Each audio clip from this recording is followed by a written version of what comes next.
Hi friends, అవరి ఇవాళ వీడియోలో ఏం చేయబోతున్నామనంటే డిపార్ట్మెంట్ ఆఫ్ టెక్నికల్ ఎడ్యుకేషన్ ఒక సర్క్యులర్ ఇష్యూ చేసింది.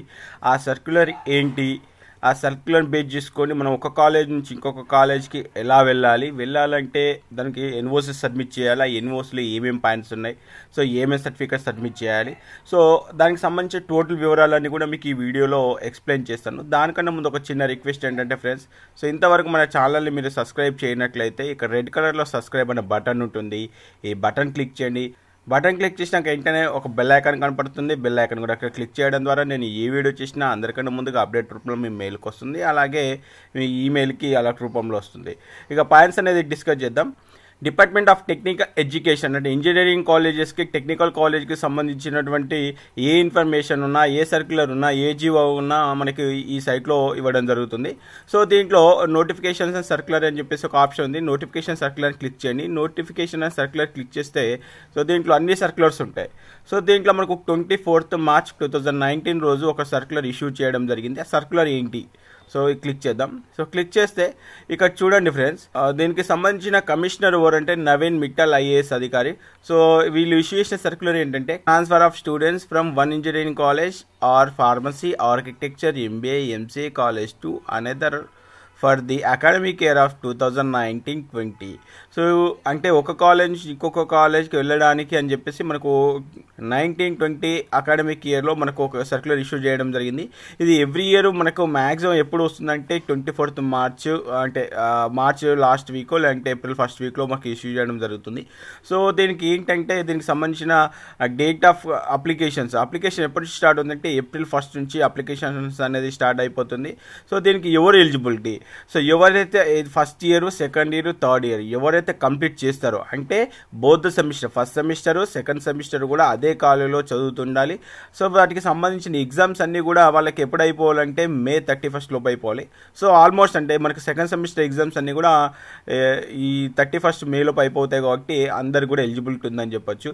సో నెక్స్ట్ వచ్చేసి ఒకవేళ మీకు ట్రాన్స్ఫర్ పెట్టేసుకున్నారు అంటే నాకు ఈ కాలేజ్ నచ్చలేదు సార్, నేను ఫస్ట్ ఇయర్ ఈ కాలేజ్ చేశాను, నేను సెకండ్ ఇయర్కి వెళ్తున్నాను లేకపోతే థర్డ్ ఇయర్కి వెళ్తున్నాను, సో నేను వెళ్తున్నాను కాబట్టి నాకు దానికి సంబంధించిన అప్లికేషన్స్ అన్నీ సబ్మిట్ చేసిన తర్వాత వాళ్ళు కూడా ఒక ఆర్డర్ ఇష్యూ చేస్తారు. సో ఈ స్టూడెంట్ ఈ కాలేజ్ నుంచి ఇంకొక కాలేజ్కి వెళ్తున్నా అని చెప్పేసి ఒక ఆర్డర్ ఇష్యూ చేస్తారు. సో ఆర్డర్ వచ్చేసి జూలై 1 లోపు అది ఎప్పుడైనా కూడా రావచ్చు. సో అది ఏ ఆర్డర్ అయినా సరే సేమ్ ఇదే, ఇంతకు మీకు ఏదైతే వెబ్సైట్ చూపించానో వెబ్సైట్ అడ్రస్ కూడా ఒకసారి మీకు చూపిస్తాను. సో ఇదే వెబ్సైట్ అడ్రస్లో మళ్ళీ మనకు ఇవ్వడం జరుగుతుంది. సో వెబ్సైట్ అడ్రస్ కూడా నోట్ చేసుకోండి, dtets.cgg.gov.in. సో అంటే అప్లికేషన్ ఈ సైట్లోనే ఉంటుంది, అలాగే దీనికి సంబంధించిన ఆర్డర్ కూడా ఈ సైట్లోనే ఉంటుంది కాబట్టి ఈ సైట్ అడ్రస్ బాగా గుర్తుపెట్టుకోండి. నెక్స్ట్ ఏమేమి డాక్యుమెంట్స్ సబ్మిట్ చేయాలి, సో నో అబ్జెక్షన్ సర్టిఫికేట్ అని చెప్పేసి ఒక సర్టిఫికేట్ ఉంటుంది, మీకు చూపిస్తాను. ఈ నో అబ్జెక్షన్ సర్టిఫికేట్ అంటే మీరు ఇప్పుడు చదువుతున్న కాలేజ్లో, అలాగే నెక్స్ట్ ఏ కాలేజ్కి అయితే ట్రాన్స్ఫర్ అవుతున్నారో ఆ కాలేజ్లో కూడా ఇద్దరు కూడా అంటే బోత్ ద కాలేజెస్లో మనం ఎన్ఓసి అనేది తీసుకోవాలి. సో ఎన్ఓసితో పాటు దానికి సంబంధించిన అటాచ్డ్ డాక్యుమెంట్స్ ఏవైతే ఉన్నాయో అవన్నీ ఫిల్ చేసి మనము ఈ టెక్నికల్ ఎడ్యుకేషన్ వాళ్ళకి ఇస్తే వాళ్ళు ఒక 15 to 20 days ప్రాసెస్ చేసి జూలై 1 లోపు మనకు ఆర్డర్ అనేది దాంట్లో పెట్టేస్తారు. సో ఒకసారి చూద్దాం మరి ఎన్ఓసి అనేది ఎలా ఉంటుంది. ఎన్ఓసి అంటే సో నాకు లాస్ట్ ఇయర్ది అంతకుముందు 2 years బ్యాక్ ఎన్ఓసి ఒకటి తీసుకున్నాను. సో దానికి దీనికి తేడేం లేదు, సో ఆల్మోస్ట్ సేమ్ ఉంటుంది. ఇది ఎన్ఓసి అంటే నో అబ్జెక్షన్ సర్టిఫికేట్. ఈ నో అబ్జెక్షన్ సర్టిఫికేట్ ఎక్కడి నుంచి తీసుకోవాలంటే ఫస్ట్ దీనికంటే ముందు మీరు ఫస్ట్ కాలేజ్ అంటే ఇప్పుడు చదువుతున్న కాలేజ్ను ఇంకొక నెక్స్ట్ ఏ కాలేజ్కి అయితే వెళ్దాం అనుకుంటున్నారో ఆ కాలేజ్ మేనేజ్మెంట్ని కానీ ప్రిన్సిపల్ని కానీ ఒకసారి మీరు కాంటాక్ట్ కానీ, సార్ నేను ఈ కాలేజ్కి రావాలనుకుంటున్నా, మీ దగ్గర వేకెన్సీస్ ఉన్నాయా, సో దానికి సంబంధించిన ఇంకా అడిషన్ పేమెంట్ కానీ ఇష్యూస్ కానీ ఉంటే మీరు ముందే మాట్లాడుకుంటే దానికి క్లారిటీ వస్తుంది.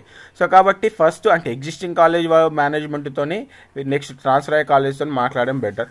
సో ఇక్కడ ఒకసారి 18 పాయింట్స్ ఇవన్నీ కూడా ఫిల్ చేయాలి. So name of the candidate, father name, rule number, year of admission. ఇక్కడ అయితే ఏవైతే ఫిల్ చేస్తున్నామో అంటే 18 పాయింట్స్ ఫిల్ చేస్తూ 18 పాయింట్స్కి సంబంధించినటువంటి డాక్యుమెంట్స్ అటాచ్ చేయాలి. ఫర్ ఎగ్జాంపుల్ చూడండి, ఇక్కడ name of the candidate, first name, rule number అని ఉంది. సో దీనికి ప్రూఫ్ ఏంటంటే మీ స్టడీ సర్టిఫికేట్, ఇప్పుడు ప్రజెంట్ కాలేజ్లో చదువుతున్న స్టడీ సర్టిఫికేట్ తీసుకుంటే సరిపోతుంది, దానికి ఎస్ఎస్సి మెమో అటాచ్ చేసినా సరిపోతుంది. ఇలా ప్రతి పాయింట్కి మీరు ఎన్ని డాక్యుమెంట్స్, సపోర్టింగ్ డాక్యుమెంట్స్ పెట్టేస్తే మీకు అంత స్ట్రాంగ్ ఉంటుంది అనమాట అప్లికేషన్. కాబట్టి ఇక్కడ 18 పాయింట్స్ ఒకసారి క్లియర్గా చదవండి. చూడండి. సో దీంట్లో ఈ సర్క్యులర్లో కూడా కొన్ని మెన్షన్ చేశాడు. సో ఏమని మెన్షన్ చేశాడు, date of NOC issued be after April 1. So ఇక్కడ డేట్ కూడా చెక్ చేసుకోండి. అంటే ఎన్ఓసి వచ్చి డేట్ ఎప్పుడు ఉందంటే ఇవాళనో రేపో తీసుకుంటే నడవదు. సో April 1 తర్వాతనే నో అబ్జెక్షన్ సర్టిఫికేట్ మీద మనకి డేట్ ఉండాలి. డేట్ కూడా ఇన్షూట్ చేసుకోండి. ఇక్కడ ఈ సర్క్యులర్ కూడా మీకు నేను అటాచ్ చేస్తాను, సర్క్యులర్ కూడా క్లియర్గా చదవండి.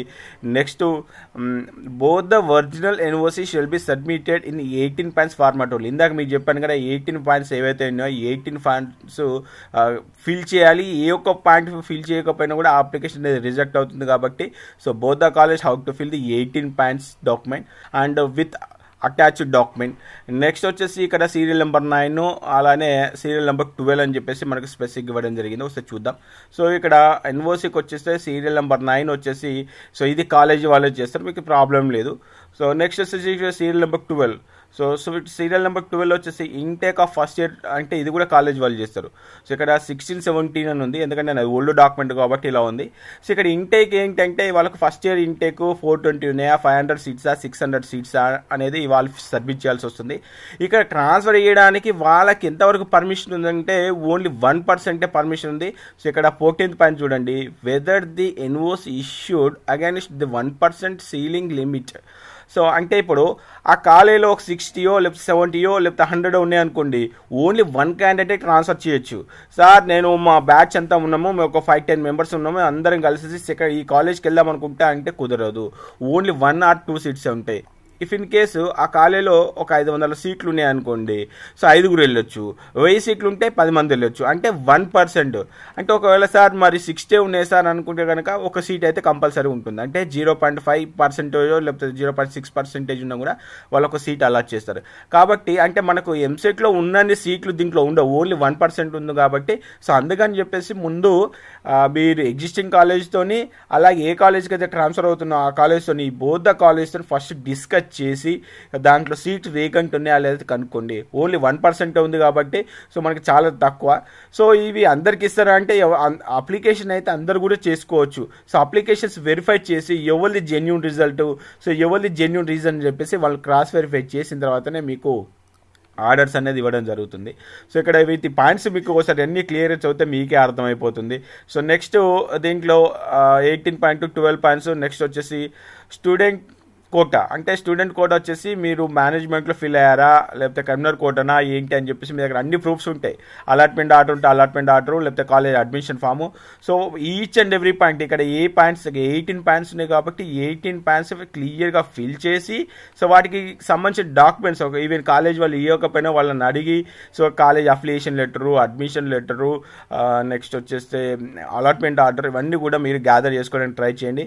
సో ఈ సర్క్యులర్ ఒకసారి మీకు క్లియర్గా చదివితే మీకు కూడా అర్థమైపోతుంది. సో నెక్స్ట్ వచ్చేసి ఇక్కడ very important point, reasons for transfer requested. So ఇక్కడ మనకి మెడికల్ గ్రౌండ్స్ అలాగే పేరెంట్స్ ఒక గవర్నమెంట్ జాబర్స్ అయి వాళ్ళు స్టేట్ కానీ సెంట్రల్ కానీ వాళ్ళు ట్రాన్స్ఫర్ అయితే సో మెడికల్ ఇష్యూస్కి వచ్చేసి ఏంటంటే ఆ ఏరియాలో నాకు హెల్త్ బాగుండట్లేదు, అక్కడ ఎన్విరాన్మెంట్ నాకు సపోర్ట్ చేయట్లేదు, లేకపోతే వాటర్ ప్రాబ్లం ఉన్నాయి. సో ఇలాంటి సర్టిఫికేట్ లేదంటే ఇంకా సర్జరీ అయిందని చెప్పేసి ఇక్కడ మెడికల్కి సంబంధించినటువంటి ఏమైనా ఇష్యూస్ ఉంటే ఆ మెడికల్ సర్టిఫికేట్ పెట్టాలి. సో దానికి సంబంధించిన డాక్యుమెంట్ ప్రూఫ్స్, దానికి సంబంధించినటువంటి ఒక స్ట్రాంగ్ రీజన్ కనుక ఉంటే సో చాలా బెటర్. లేదంటే ఒకవేళ మీకు మీ పేరెంట్స్ కనుక గవర్నమెంట్ ఎంప్లాయీస్ అయి ఉంటే వాళ్ళకి ట్రాన్స్ఫర్ ఆర్డర్స్ పెట్టినా కూడా సరిపోతుంది. సో మీరు ఏ రీజన్స్తోనైతే ఒక కాలం నుంచి కాలేజ్కి వెళ్దాం అనుకుంటున్నారో దానికి సంబంధించిన డాక్యుమెంట్లో పెట్టాలి, సపోర్టింగ్ డాక్యుమెంట్లో. సో కాబట్టి ఇక్కడ మీరు ఫేక్ కూడా చేయకండి, ఎందుకంటే వాళ్ళు క్రాస్ వెరిఫై చేస్తారు. క్రాస్ వెరిఫై చేసినప్పుడు ఒకవేళ ఇది మనకి జెన్యూన్ రీజన్ కాదు అని తెలిస్తే మీకు ఫ్యూచర్లో ప్రాబ్లం అయ్యే ఛాన్సెస్ ఉన్నాయి. కాబట్టి మీరు ఏ రీజన్ కోసం అయితే ఒక కాలేజ్ నుంచి ఇంకో కాలేజ్కి వెళ్దాం అనుకుంటున్నారో సో ఆ రీజన్ పర్ఫెక్ట్గా మీరు ఐడెంటిఫై చేసి దానికి సంబంధించిన సపోర్టింగ్ డాక్యుమెంట్ మీరు అటాచ్ చేయండి. సో ఇంకోటి అంటే ఏ కేసెస్లో రిజెక్ట్ అవుతాయి అంటే incomplete application, next date of NOC. So before April 1 అంటే మీరు ఇందాక నేను చెప్పాను జనవరిలోనో ఫిబ్రవరిలోనో మార్చిలో కనుక తీసుకుంటే మీ అప్లికేషన్ అనేది క్యాన్సిల్ అవుతుంది. కాబట్టి సో డేట్ ఇక్కడ ఎన్ఓసీలు ఇచ్చినటువంటి డేట్ ఏదైతే ఉందో ఇక్కడ ఇచ్చిన డేట్ కూడా April 1 తర్వాత ఉండాలి. సో అదైతే చెక్ చేసుకోండి. నెక్స్ట్ వచ్చేస్తే both the universities not submitted 18 points. So ప్రతి ఒక్కరు కూడా అంటే ఎగ్జిస్టింగ్ కాలేజ్ న్యూ కాలేజ్ రెండు కూడా 18 పాయింట్స్ ఫిల్ చేయాలి. సో 18 పాయింట్స్కి సంబంధించిన డాక్యుమెంట్స్ సపోర్టింగ్ డాక్యుమెంట్ ఎక్కడైతే మనకు రిక్వైర్ అవుతున్నాయో సో అక్కడ కంపల్సరీగా మనకు 18 పాయింట్స్ ఫిల్ చేయాలి. సో మీ కాలేజ్ వాళ్ళని కనుక కాంటాక్ట్ అయితే దానికి ఈ 18 పాయింట్స్కి సంబంధించిన హెల్ప్ వాళ్ళు చేస్తారు. అలాగే ఆ కాలేజ్ లెటర్ హెడ్ పైన కూడా సో ఈ క్యాండిడేట్ని మేము మా కాలేజ్కి అలౌ చేస్తున్నాము, మాకు ఎలాంటి అబ్జెక్షన్ లేదు, మా కాలేజీలో 1% సీట్ అనేది వేకెంట్ ఉంది అని చెప్పేసి ఈ కాలేజ్ వాళ్ళు. నెక్స్ట్ ఎగ్జిస్టింగ్ కాలేజ్ వాళ్ళు ఏమని ఇస్తారు అంటే ఈ స్టూడెంట్ మా కాలేజ్ నుంచి వెళ్ళిపోవడం వల్ల మాకు ఎలాంటి అబ్జెక్షన్ లేదు అని చెప్పేసి వాళ్ళు కూడా మనకు ఒక లెటర్ ఇస్తారు. అలానే ఈ యూనివర్సిటీ ఫామ్ కూడా ఫిల్ చేస్తారు. సో ఈ ఫిల్ చేసి డాక్యుమెంట్స్ అన్నీ కూడా అంటే సపోర్టింగ్ డాక్యుమెంట్స్ ఈ యూనివర్సిటీ డాక్యుమెంట్స్ ఇవన్నీ కూడా మళ్ళీ ఒకసారి క్రాస్ వెరిఫై చేసుకొని సో ఇందాక మీకు టెక్నికల్ ఎడ్యుకేషన్కి సంబంధించిన సైట్ ఏదైతే చెప్పాను ఈ సైట్లో మన అప్లికేషన్ ఫామ్స్ ఎక్కడ ఇవ్వాలి అనేది కూడా దీంట్లో ఉంది. సో మీకు చూపిస్తాను. ఇక్కడ ఏదైతే అడ్రస్ ఉందో 2nd floor Vidyabhavan opposite Latha talkies Nampally Hyderabad. So ఆ డాక్యుమెంట్స్ అన్ని యూనివర్సిటీ ఫామ్స్ డాక్యుమెంట్స్ వాళ్ళు కాలేజ్ వాళ్ళు ఇచ్చిన లెటర్ పర్మిషన్స్ అన్నీ కూడా తీసుకొని వెళ్ళేసి ఈ ఆఫీస్లో ఇస్తే వాళ్ళు క్రాస్ వెరిఫై చేసి సో దానికి ట్రాన్స్ఫర్కి సంబంధించిన ఆర్డర్ కూడా ఒక PDF డాక్యుమెంట్ ఉంటుంది. ఆ డాక్యుమెంట్ ఇదే వెబ్సైట్లో పెట్టేస్తారు. అప్పుడు మీకు ఒకవేళ ఆ డాక్యుమెంట్లో కనుక మీ నేమో వచ్చేసింది అనుకోండి మీకు ట్రాన్స్ఫర్ అనేది మనకు 100% అయిపోయినట్టే. సో ఇలా ట్రాన్స్ఫర్ అనేది అంటే స్వయంగా స్టూడెంట్ అయినా వెళ్ళి అప్లై చేసుకోవచ్చు, లేకపోతే కాలేజ్ వాళ్ళని హెల్ప్ తీసుకోవచ్చు, లేకపోతే మీ పేరెంట్స్ హెల్ప్ తీసుకునైనా మన అప్లికేషన్ అనేది ప్రాసెస్ చేయొచ్చు. సో మీకు ఒకవేళ జెన్యున్ రీజన్ ఉండి నాకు ఈ కాలేజ్లో సో ప్రాబ్లం ఉంది లేకపోతే హెల్త్ ప్రాబ్లం ఉంది అట్లాంటి రీజన్స్ ఉంటే మీరు అప్లై చేయండి. సో ఎందుకంటే దీనికి ఒక రీజన్ కూడా ఉంది. ఇందాక మీకు ఒక 14th పాయింట్లో ఒకటి చెప్పాను. 14th పాయింట్ ఏంటి అంటే మనకు 14th పాయింట్ ప్రకారంగా అందరికీ ఇక్కడ సీట్ వస్తుందని గ్యారంటీ లేదు. సో అదే కాలేజ్కి చాలామంది అప్లై చేసుకున్నారు అనుకోండి అంటే దాంట్లో 1% సీట్ అని చెప్పేస్తాను అంటే చాలామంది ఒక 10 మెంబర్స్ అప్లై చేస్తున్నారు సేమ్ కాలేజ్కి. ఆ 10 మెంబర్స్లో జెన్యున్ రిజల్ట్ ఏంటిది సో ఏ రీజన్ కొద్దీ వాళ్ళు చేస్తున్నారో వాళ్ళని క్రాస్ వెరిఫై చేసి దాంట్లో ఏ రీజన్ అయితే స్ట్రాంగ్ ఉంటుందో వాళ్ళకి మనకి ఒక కాలేజ్ ఇంకొక కాలేజ్కి ట్రాన్స్ఫర్ ఆర్డర్ ఇవ్వడం జరుగుతుంది. సో కాబట్టి మీరు అప్లై చేసుకునే ముందు 1-2 సార్లు అప్లికేషన్ ఫామ్ కరెక్ట్ చెక్ చేసుకోండి. 18 పాయింట్స్ దానికి సంబంధించిన లెటర్స్ డాక్యుమెంట్స్ అన్ని కూడా చెక్ చేసుకోండి. సో చెక్ చేసుకొని మీరే స్వయంగా వెళ్ళేసి అప్లై చేసినా కూడా మనకు ట్రాన్స్ఫర్ అనేది అవుతుంది. సో ఇంకొక డౌట్ ఉంది, సార్ ఇప్పుడు నేను 2nd సెమిస్టర్లో ఉన్నాను, మరి ఇప్పుడు నేను ఎక్కడ ఎగ్జామ్స్ రాయాలి? సో మీరు కిందాకే చెప్పాను 1st year 2nd year 3rd year అంటే ఏ ఇయర్కి సంబంధించిన 2 సెమ్లు ఉంటాయి, 1st సెమ్ 2nd సెమ్. అవన్నీ కూడా ఇప్పుడు ఎగ్జిస్టింగ్ కాలేజీ ఎగ్జామ్స్ రాసి కంప్లీట్ చేసుకోవాలి.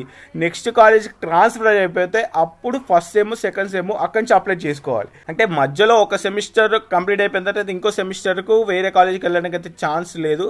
సో కాబట్టి ఒక ఇయర్ అనేది కంప్లీట్ చేయాలి. అది ఇద్దరు 1st year are 2nd year are 3rd year complete అనేది చేయాలి. ఇంకా దీనిపైన ఏమైనా సందేహాలు ఉన్నాయనుకోండి కింద కామెంట్ బాక్స్ ఉంది కదా, కింద కామెంట్ బాక్స్లో కమెంట్ చేయండి. నేను మ్యాక్సిమం రిప్లై ఇవ్వడానికి ట్రై చేస్తాను. సో ఇది మనకు ఒక కాలేజ్ నుంచి ఇంకొక కాలేజీకి వెళ్ళడానికి సంబంధించినటువంటి వివరాలు. సో ఈ వివరాలు మీకు నచ్చినట్టయితే మర్చిపోకుండా ఇక్కడ లైక్ అనే బటన్ ఉంటుంది, లైక్ బటన్ క్లిక్ చేయండి. అలాగే మన ఛానల్ని మీరు ఇంతవరకు సబ్స్క్రైబ్ చేయనట్లయితే రెడ్ కలర్లో సబ్స్క్రైబ్ అనే బటన్ ఉంటుంది, బటన్ క్లిక్ చేయండి. బటన్ క్లిక్ చేయగానే వెంటనే ఒక బెల్ ఐకాన్ వస్తుంది. ఈ బెల్ ఐకాన్ క్లిక్ చేయడం ద్వారా ఏ వీడియో చేసిన అప్డేట్ రూపంలో మీ మెయిల్కి వస్తుంది. అలాగే ఎవరైతే ఒక కాలేజ్ నుంచి ఇంకొక కాలేజ్కి మీ ఫ్రెండ్స్ చేద్దాం అనుకుంటున్నారో ట్రాన్స్ఫర్ అయిద్దాం అనుకుంటున్నారో దానికి సంబంధించిన ఇన్ఫర్మేషన్ కావాలంటే మర్చిపోకుండా ఇక్కడ షేర్ అనే బటన్ ఉంటుంది. ఈ షేర్ అనే బటన్ బేస్ చేసుకొని మీ ఫేస్బుక్లో కానీ వాట్సాప్లో కానీ ట్విట్టర్లో కానీ షేర్ చేయడానికి ట్రై చేయండి. ఓకే ఫ్రెండ్స్, ఇది మనకి తెలంగాణ టెక్నికల్ ఎడ్యుకేషన్కి సంబంధించిన వివరాలు. సో దీనికి సంబంధించి ఎవ్రీ అప్డేట్ అంటే టెక్నికల్ ఎడ్యుకేషన్ సంబంధించి ఎలాంటి సర్క్యులర్ అయినా ఎలాంటి యాక్ట్ అయినా రూల్స్ అయినా సో ఈ వెబ్సైట్లో ఉంటాయి. కాబట్టి డిపార్ట్మెంట్ ఆఫ్ టెక్నికల్ వెబ్సైట్ని ఎప్పటికప్పుడు విజిట్ చేస్తూ ఉండండి, కొత్త విషయాలు తెలుసుకోవడానికి ట్రై చేయండి. ఓకే ఫ్రెండ్స్, జై హింద్.